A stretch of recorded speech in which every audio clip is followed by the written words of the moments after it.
بسم الله الرحمن الرحیم. سلام خدا به وجود نازنینی که خیر خلق الله بود، رحمتا للعالمین بود و هست و میفرمود خوش اخلاق ترین شما بهترین بنده خداست و نزدیکترین شما به من در روز قیامت خوش اخلاق ترین شماست. سلام خدا به وجود نازنینی که هر وقت اسمش سر زبونا میاد گل خوش رنگ و بوی صلوات روی لباش شکوفا میشه. اللهم صل علی محمد و آل محمد و عجل فرجهم. سلام علیکم بنده های خوب خدا، هم نفس های یاد خدا. الهی که خوب باشین، سلامت و تندرست باشین. باز افتخار پیدا کردیم اومدیم خدمت شما با برنامه یاد خدا در دوشنبه‌ای که همراه هست با موضوع اخلاق در قرآن کریم به کارشناسی استاد عزیزم حجت الاسلام و المسلمین ابراهیمی که قدم به چشم من گذاشتن. یه فاصله بگیریم و برگردیم گفتگومون رو شروع خواهیم کرد. چقدر خوبه که این فاصله رو با ذکر دعای مستجاب پرش بکنیم. اللهم صل علی محمد و آل محمد و عجل فرجهم. بفرمایید. اللهم صل علی محمد و آل محمد و عجل فرجهم.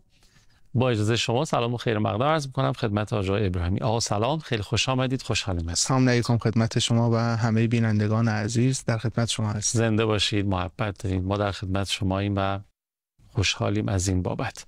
خب یک جلد کلام الله مجید دست شما هست. این یعنی که مباحث شما، فرمایشات شما، بیانات شما برگرفته از قرآن خواهد بود. درسته؟ انشالله. خیلی خوب. اگه ممکنه از همین کتاب شریف و نورانی که دستتون هست با توجه به آیاتش برای ما بفرمایید که ما جلسه قبل از شما یاد گرفتیم که اخلاق مهمه چون که ما زندگیامون امتداد داره و این اخلاق است که قرار هستش بعد از حیات ما در عالم برزخ، در واقع تو اون عالم نمود پیدا بکنه و حال خوش ما رو اونجا اخلاق این دنیا فراهم خواهد کرد و این نگاه درستی هستش که ما از قرآن می‌آموزیم. حالا بفرمایید این اخلاق درست، این اخلاق ممدوح و پسندیده تو چه فضایی باید شکل بگیره؟ تو چه جور جایی این نوع اخلاق تبیین میشه، آموزش داده میشه؟ ما توی دنیا کم NGO هایی نداریم که با این نام شکل گرفته. تو خود سازمان مللش داریم، حقوق بشرش داریم. آیا اونجور جاها، مثلا حتی مراکز علمی، دانشگاه ها و اینا، آیا این جاها جاهایی هستش که به امثال من آموزش خواهد داد، به ما یاد خواهد داد و ملکه ذهن ما خواهد کرد رفتار درست رو، اخلاق نیکو و پسندیده رو، یا نه جای دیگری است؟ درسته. نکته خوبی رو اشاره فرمودید که اون واحدی که، اون کسی که، یا اون جایی که متکفل فراگیری اخلاق تو عالم، مثلا اینا چرا سازمان ملل رو اینجوری مثلا، حالا ما نگاه خوشبینانه است ها، نگاه بدبینانه‌اش یا نگاه واقع گرایانه یه چیز دیگه است. تو نگاه خوشبینانه چرا اینا این رو آوردن بالا؟ برای اینکه میخوان مثلا اخلاق رو فراگیر کنن، اخلاقی که حالا با خوانش و قرائت خودشونه میخوان این فراگیر بشه. دهکده جهانی که یک سری ارزش‌های اخلاقی مثلا یکسانی بین همه حاکم هست و همه یه جور به گزاره‌های اخلاقی نگاه میکنن و همچین نگاهی، این خیلی خوشبینانه است و اینطور نیست، ولی حالا میگیم باشه اینا اینجوری نگاه میکنن به عالم و اینجوری تحلیلش میکنن، نهادهای کلانی هم تأسیس میکنن، بعد ذیل اون NGO ها و تشکل های دیگه مثل بخشایی که حامی محیط زیستن، حامی جنبش های حامی حیوانات، اینا همه اتفاقات اخلاقی دیگه. این جنبشی که حامی حیوانات، کسایی که حامی محیط زیستن، جنبشی که مثلا میرن لب ساحل جنگل ها رو تمیز میکنن، ساحل رو تمیز میکنن، این اتفاقات خب خیلی کار خوبیه. ولی حالا یه کسی میخواد اخلاق یاد بگیره، تو نگاه قرآن میگه تو کجا برو، تو این NGO ها به اخلاق یاد بدن، برو مثلا تن بده به آموزه های مثلا باید و نباید های سازمان ملل، یا مثلا همین چند وقتی پیش که مثلا سند 20 که آورده بودن، مثلا برو تحت لوای همچین حرفایی و با اینا برو جلو تا اخلاق رو یاد بگیری. یا حتی نهادهایی مثل دانشگاه ها، حوزه ها، فرق نداره، با ایناست؟ یا نه خود قرآن وقتی که اون نگاه بلند رو نسبت به اخلاق مطرح میکنه، شبکه‌ای که این خیلی نکته لطیفیه تو از آیات قرآن، شبکه‌ای که میتونه این رو در سطح وسیع ببره جلو و تمدن اخلاقی درست کنه، یعنی نگاه تمدنی درست کنه، اون شبکه کدومه؟ تو آیات قرآن به این توجه میده که اون شبکه خانواده است. اون سلول حیاتدار اخلاق که میتونه اون بدن بزرگ، یعنی تمدن بزرگی که اخلاقی رو بنا بکنه، شبکه خانواده است. اگر این خانواده اون ماهیت اخلاقیش، اون عرضم حضور شما حیات اخلاقیش، زیست اخلاقیش که برگرفته از قرآن میتونیم اون رو تطبیق بدیم، از دست بره، ما خودمون رو بکشیم با NGO ها، با تشکل ها، با هیچ کدوم از اینها نمیتونیم به مبارزه بی اخلاقی بریم، نمیتونیم ظلمت بی اخلاقی رو برداریم. نمونهش همین چیزی که الان تو عالم داریم میبینیم دیگه. این همه NGO ها اعتراض دارن به کشتار مردم غزه و لبنان و این جنایتی که داره اتفاق میفته. اینا اعتراض دارن ولی میتونن کاری بکنن؟ یعنی تو خود بله اعتراض های چیزی هست، ولی اینکه شما بتونی زشتی این تمدن رو پایین بکشی، ظلمت این تمدن رو پایین بکشی، نه نمیشه. ظلمت این تمدن رو کسانی میتونن پایین بکشن که سلولشون حیات داشته باشه. اون سلول خانواده است. جالبه که حالا اینو اونا خودشون هم به نظرم فهمیدن ها، یعنی تئوریسین های دشمنان ما میگن که شما اگه میخواید با هزینه خیلی خیلی کمتر اینا رو از پاتر بیارید، خانواده های اینا رو از هم بپاشونید. و در رأس اونا از تا آقام خیلی فراوان تیزبینانه این رو متذکر شدن بارها، مادر خانواده رو هدف بگیرید. نقطه کانونی و رأس خانواده است که مربی اصلی در خانواده هست دیگه. اگر خانواده از هم گسیخته بشه، از هم پاشیده بشه، یه خانواده غیر اخلاقی ما اگر درست کنیم توی این کشورهای اسلامی ایرانی، کار تمومه. آره دیگه با هیچ NGO نهاد و چیز دیگه نمیتونیم اون اخلاق امتداد داره در قیامت رو بپا کنیم که منتهی به تمدن نورانی و اخلاقی بشه. نمیشه. اگه دنبال تمدن نورانی اخلاقی تو اون ابعاد هستیم، این تمدن دانشگاه داره، دانشگاهش خانواده است. این تمدن نورانی تو اون ابعاد استاد داره برای اخلاق. استادش کیه؟ استادش مادره. شخصیت زن تو خانواده است. این رو خداوند تبارک و تعالی در سوره مبارکه نور خیلی جالب بیان کرده. این آیه 55 سوره مبارکه نور، اول من یعنی اولی آیه نیست، من اول اینو میگم، یه افقی رو مطرح میکنه. میگه افق پیش روی شما که میتونه براتون اتفاق بیفته، ای مؤمنین چیه؟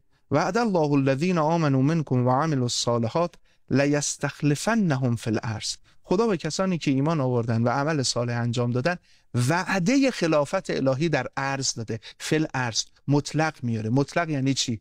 یعنی ما وارد مثلا دانشگاه میشیم، استاد دانشگاه، رئیس دانشگاه، کارمندان، جلوه خلافت الهی رو میبینیم. وارد مثلا نهادهای انتظامی میشیم، جلوه خلافت الهی رو میبینیم. وارد وزارتخونه ها میشیم، یعنی هر جا وارد میشیم جلوه خلافت الهی دیده میشه. مثلا تو دیدارهای مقام معظم رهبری، حالا این چیزی که الان برای ما قابل تجربه است، ان شاء الله تجربیات بلندتری داشته باشیم، بتونیم ان شاء الله محضر حضرت ولیعصر برسیم با زودترین ان شاء الله. مثلا وقتی آدم دیدن ایشون بیره، یا خدا رحمت کنه، رحمت و رضوان خدا، مثلا بر حضرت آیت الله بهجت، مثلا آدم این حس این که انگار داره از قاب ایشون آیه است دیگه، از قاب ایشون مثلا داره تجربه توحیدی میکنه، خدا رو مثلا از قاب ایشون مثلا داره آدم یه تجربه میکنه، این حسه بهش دست میده. آقا من دارم خلیفه جانشین خلیفه خدا رو میبینم، دارم ولی فقیه میبینم که جانشینی که خلیفه خداست. یه حس اینطوری با آدم دست میده، تجربه میکنه. این حسه فل ارزه. میگه یه روز این اتفاق میفته، یه روزی میاد فل ارز، شما وقتی که میرید همه خلافت الهیه، یعنی همه به وسیله ولی اصل. حالا این کی میشه؟ میگه اون خلافت الهیه. حالا میایم دو صفحه قبلش آیه 35. حالا یه نکته هم هست در مورد این نوع نگاهی که حقیر به سوره نور دارم. یه بحثی بزرگواران دارن تحت عنوان مباحث تدبر یکی از مباحثی که بهش توجه میدن پیوسته نگاه کردن سوره است. یعنی این آیات نظمشون، کنار هم چیده شدنشون یک معنایی داره. ما فکر نکنیم این چیدمانه یه هدفی رو دنبال داره. آره یه هدفی داره و وقتی من به چینش آیات پشت سر هم دیگه دقت بکنم یک لایه‌های از معنا رو پی میبرم که تو ترجمه نیست. اون تو چینشه است که حالا حتی تو کتابای تدبری هستا. این که میگم تو ترجمه نیست منظورم اینه که میخوام تفاوت بین ترجمه موجود و تدبر رو بیان کنم. آره حالا وقتی با نگاه تدبری به این آیات نگاه میکنیم که چرا خداوند تو آیه 55 یه افق اینجوری بر ما مشخص میکنه، خب خیلی جذابه که آدم هر جا نگاه میکنه تو مثلا کشور ترکیه خلیفه الهی ببینه، تو کشور عربستان خلیفه الهی ببینه، کسایی که با آمریکا هماهنگی نمیکنن، با اسرائیل نیستن، تو اردن خلیفه الهی. خیلی جذابه این اتفاق. دشمن ظالم و یاور مظلوم. احسن. خب این چجوری اتفاق میفته؟ میگه این به این صورته که نور توحید میاد میشینه رو زمین. نور توحید چیه؟ میگه الله نور السماوات و الارض، خدا نور آسمان ها و زمینه. مثل نورهی، نکنید این نور آسمان و زمین رو مثل، این تعبیر حقیر به کار میبرم، میخواد این رو تنزل بده برای تجربه ما. میگه میخوای ما مثالم برای همینه دیگه. مثلا در سر کلاس برای بچه‌ها صحبت میکنید، بعد میگم بچه‌ها براتون یه مثال بزنم. چرا مثال؟ برای تقریب بزن. احسن. کوچیک شده که میارم پایین که اون اینجا مثل و نورهی، خدا انگار اون ذات اقدس خودش رو هی داره میاره تو فعل که ما بتونیم متوجه تو مقام فعل، تو مقام ذاتش که بر ما اصلا قابل تجربه نیست، میاره تو مقام فعل، هی این رو تنزلش میده، هی حالا تعبیر ما محسوس تر. احسن. حالا تعبیر حضرت آقای جوادی آملی ایشون میفهمودن که این حبل آویخته است دیگه. یعنی یه مقام ذات داره که بر ما قابل دسترس نیست و هیچ کسی اونجا نمیتونه بره، ولی مقام فعلش توی صفتهای فعلیش بر ما تجربه میشه. ما داریم ببینیم آثار خلقت او رو، این مقام فعل اوست. میگه حالا مثل نورهی، این مثل نورش رو تنزل میدن بیارم پایین. اولین ظرفی که این خیلی قشنگه، اولین ظرفی که این نور رو توش میریزه که من تجربه کنم، میفرماد که دوباره یه مثال دیگه میزنه، مثل که یعنی آفرین دوباره تنزلش میده. میگه نگاه کن من چقدر آوردم نزدیک تو تا تو تجربه کنی چه چیزی و اون نوره رو، الله نور السماوات رو. میگه تو کدوم ظرف؟ میگه که مشکات. تو ظرف مشکات یعنی چراغدان. قدیما تاقچه‌ای که چراغ رو اونجا قرار میدادن که مثلا باد از بغل ها نزنه اون رو مثلا خاموش کنه. میگه اولین ظرفی که تو میتونی نور خدا رو تجربه کنی مشکات. حالا دوباره ادامه میده. حالا مشکاتو میگم چیه؟ فیها مصباح، در این مشکاته یک چراغی است، المصباح فی الزجاجه. این چراغ اگر بخواد تلألؤ داشته باشه باید یک زجاجه، یک شیشه‌ای باشه. چراغ گردسوز قدیمی مثلا من یادم نظام بمبارون و اینا و موشک بارون تا همین قم اتفاقی که میافتاد، مثلا برقا که میرفت بعد این چراغ گردسوز روشن میکردن، این شیشه‌شو که میذاشتن نورش قشنگ حالا تلألؤ پیدا میکنه. میگه اون مصباح نورش با اون زجاجه تلألؤ پیدا میکنه و الا مصباح تنها بدون زجاجه نورش تلألؤی نداره، اون زجاجه لازمه. از زجاجتو، حالا میگه اون حالا زجاجه رو بگی. آره هی الان دو تا ظرف گفت دیگه، ظرف مشکات، ظرف مصباح و زجاجه که با همن، مصباح و زجاجه با هم. بعد میگه یه ظرف سومی هم براتون میگم که دوباره جالبه، اینم میگه که یعنی یه تنزل دیگه میگه که من اینا قشنگ دیگه با پوست و گوشت و خون خودم اون نوره رو تجربه کنم. میگه اون کجاست؟ که انها کوکب دری. اون ظرف سوم کوکب دری، ستاره درخشان است که تو میتونی اونجا اون نور توحید رو تجربه کنی. تو روایت ها این آیه خیلی روایت ذیلش اومده، روایت های متعددی هم، مصادیق متعددی هم برای اینا بیان کردن. مثلا گاهی موقع مصداق مشکات رو رسول مکرم اسلام آوردن، مصداق مشکات رو قلب مؤمن آوردن، اسم 12 امام رو تو اینها آوردن، اسم ائمه معصومین و 14 معصوم رو آوردن. با اون روایت ها همه در جای خودش صحیح و هر کدوم دارن از زاویه‌ای به این میپردازن. منتها ما با زاویه بحث خودمون میخوایم به این نگاه کنیم. یعنی هیچ کدوم از اون روایت ها رو نفی نمی‌کنم، نعوذ بالله مثل کوه میمونه. ببینید از اون زاویه نگاه کنی یه جوره، از این زاویه نگاه کنی هم داریم درست میگیم، داریم اون کوه ذو ابعاد رو میبینی، ولی از زاویه دیگه. توی روایتی هست خیلی عجیبه. خب اجازه بدین این از یک زاویه نگاه دیگر نسبت به اون زوایای نگاه رو ما موکول کنیم به بعد از فاصله که میگیریم از بشنویم. تا اینجا هم یه ذره بهش فکر بکنیم. یکی از آیات پر رمز و راز قرآنه. بله. به نظرم اگه نگیم پر رمز و راز ترین، یکی از آیات پر رمز و راز قرآنه که تا شما اشاره فرمودید نگاه های مختلفی بهش شده. خب بریم و برگردیم خدمت آقای ابراهیمی هستیم. بفرمایید. اللهم صل علی محمد و آل محمد و عجل فرجهم. قرار شد که آقای ابراهیمی عزیز آیه 35 سوره مبارکه نور رو از نوع نگاه خاصی که دارن برای ما تبیین بکنن با توجه به احادیث خواهش میکنم. خدمتتون عرض می‌کردیم که اون نور توحید که همون خلافت الهیه داره میگه این از کجا منشأ و سرچشمش شروع میشه که همه زمین رو میگیره. این بحث ما چی بود؟ بحث ما اینه که آیه زوریزی برسه نه تنها تو کشورهای اسلامی رؤساشون، حتی تو نهادهای انتظامی، دادگاه‌ها، همه جا نور توحید. این نور از کجا شروع میشه؟ میاد مبدأش کجاست؟ چشمش چیه؟ میگه مبدأ این نور این شکل که اول مشکاته، بعد مصباح و زجاجه است و بعد کوکب دری. تو روایتی گفتم روایت‌های مختلفی هست، با برخی از روایت‌ها فعلا کاری نداریم. در روایتی هستش که میفرماد مشکات حضرت صدیقه طاهره سلام الله علیها است، یکی از مصادیق مشکات. بعد میگه مصداق زجاجه دوباره حضرت صدیقه طاهره سلام الله علیها است. بعد میگه مصداق کوکب دری میگه یکی از مصادیق دوباره حضرت صدیقه طاهره است. یعنی شاید تنها معصومی که روایت‌هایی که اومده هر سه تا رو بیان کرده ایشونه. برخی دیگه مثلا حتی حضرت جواد علیه السلام، حضرت رضا، برخی از مصادیق دیگه اومدن که یهد الله لنوره من یشاء، مثلا میگن حضرت ولی عصر تو روایت اومده. ولی این که تو همه این سه تا ظرف اصلی ذکر شده تو روایت حضرت صدیقه طاهره است.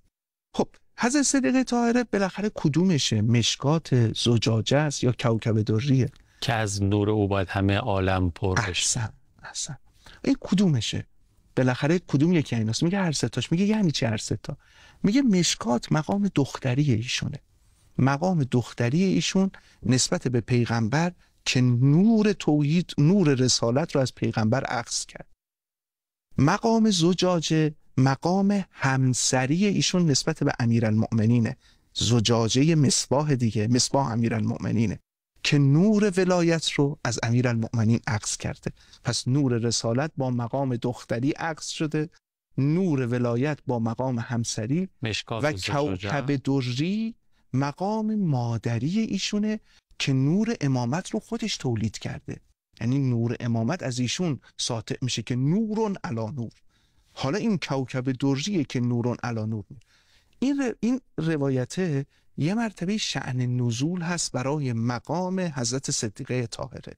این درست، ما اینو میپذیریم علی عین. من یه لایه دیگه میخوام نگاه کنم. یعنی این نگفتم که بخوام، حتی این خودش یه مثلا تبرکی است برای ما و لیاقتیه که به ما عز دادن که ما نام ایشون رو ببریم و در مورد ایشون بتونیم سخن بگیم.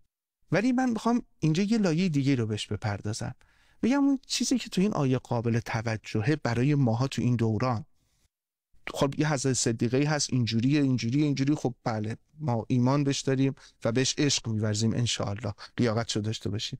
ولی خب الان من چیکار کنم؟ میگه من دارم تو اون درجات پایینش که برای شما میتونه الگو باشه، شخصیت زن تو خونه رو میگم. یعنی این نور، یکی از مجاری اخذ نور توحید که اون خلافت الهی رو در پی داره، شخصیت زن. یه چیزی بگم، اینی که میفرمودین، حالا این مقام زن و اینها هم میشه، همش تو ذهنم داره درگیر میشه چقدر میخوره به این ماجرای حدیث کسا که با محوریت ایشون، با محوریت فاطمه است، فاطمه، پدر، همسر، بچه ها، این انگار توی همین این ترتیب اومده. خیلی عجیب و جالب بود به نظر. حالا مثلا روایتای دیگه، مثلا پیغمبر میگه من از تو بوی بهشت رو استشمام میکنم. ببین قاب فاطمه زهرا سلام الله علیها برای رسول خدا قاب تجربه توحیدیه. با خود پیغمبر مثلا بالاترین درجه، ولی من قاب دخترم دارم خدا رو تجربه میکنم. این که میگم قاب برای اینکه یه وقتی خدای نکرده به شرک و کفر نیافتیم. ما قاب یعنی اینکه همون تعبیری که حضرت موسی هست که رفت به شجر رسید در طور سینا، در سوره مبارکه طه هستش و سوره قصص هم هست که از اون شجر چه صدایی شنید؟ انی انا الله. اینکه انی انا الله که نعوذ بالله ما که مشرک نیستیم، کافر نیستیم که بگیم این درخته. نه، او قاب تجربه توحیدی شد. کما اینکه 40 برای ما قاب تجربه توحیدیه. یه حس دیگه ای به اون دست میده وقتی میریم اونجا. حرم حضرت علی ابن موسی رضا علیه السلام یه اونا قابای بی انتهای تجربه توحیدی هن. ولی قابای دیگه هم هستن که مثلا محدودن. یکیش چیه؟ مثلا با این تحلیل دخترمون رو تو خونه یه مرتبه مثلا ببوسیم، نگاه کنیم. بعد حالا دختری که اینم مهمه، دختری که تعادل در خانواده داشته باشه، هر چقدر متعادل، تعادلش هم با آموزه های دینیه ها، هر چقدر این متعادل تر باشه نور توحید رو بیشتر میتونن تجربه کنن. مشکات خونه میشه.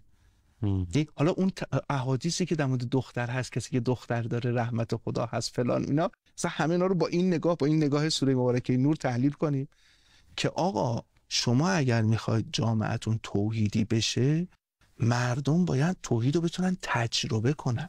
توحید تجربه شدنش که با کتاب دین و زندگی و معارف 1 و 2 و 3 پدید نمیاد. اینا مفاهیم انتزاعیه، اینا تو ذهن علم حصولیه.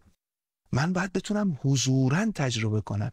میگه یکی از جاهایی که میشه حضوراً تجربه کرد، آدم لطافت حضور خدا رو درک کنه، این مقام شخصیت زن تو خانواده است. با این 3 تا نقشی که داره. با این نوع نگاهی که شما فرمودید، نقطه کانونی عالم وجود زن دیگه. حالا یه نکته دیگه، این معرفت رو به ما میده. بعد صفحه قبلش برمیگرده این نکته رو میگه و قل للمؤمنات یغضضن من ابصارهن و یحفظن فروجهن ولا یبدین زینتهن الا ما ظهر منها ولیضربن بخمرهن علی جیوبهن. آیه حجاب اینجا میاد. چرا به تو میگن حجاب؟ خیلی خیلی حیف و ناراحت شدم و ببخشید که وقت تموم شده. خیلی جای بدی وقت تموم شد، ولی چاره نداره. تو قسمت بعد ولی تو خدا سعی بکنید تنظیم بکنید هفته آینده دوشنبه بتونیم از جای بعدی که خیلی حساس میشه دوباره مرور بکنیم. پیشنهادم اینه که قبل از شروع برنامه هفته بعدم تو تلویزیون این مثلا این 10 دقیقه پایانی برنامه رو یه تأملی بکنید، بعد برنامه شروع شد بتونید ادامه بدید. دست شما درد نکنه. علامت میزنیم اینجا و ادامه میدیم. خیلی ممنونم. مراقب خودتون و خوبیاتون باشین. الان پالنشین دور زنگ بزنید 162 فلان آقا این چه برنامه وسط رو عرض کردم، یه اختزاعات برنامه است تا حلال کنید ان شاء الله هفته آینده ادامه میدیم. التماس دعا یا حق